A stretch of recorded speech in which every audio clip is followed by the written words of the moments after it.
In front of me is Samsung Galaxy S26 Ultra, and today I would like to show you how you can rename it.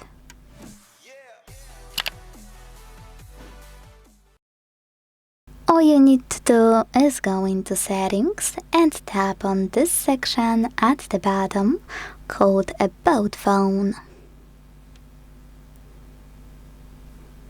Now select Rename under Current Device Name and type in whatever you want to, like Sunny. When you finished, hit Done and wait. As you can see, after a few seconds, name of my Samsung has changed. Thanks so much for watching. If you enjoyed this video, don't forget to leave a like, comment and subscribe. Bye!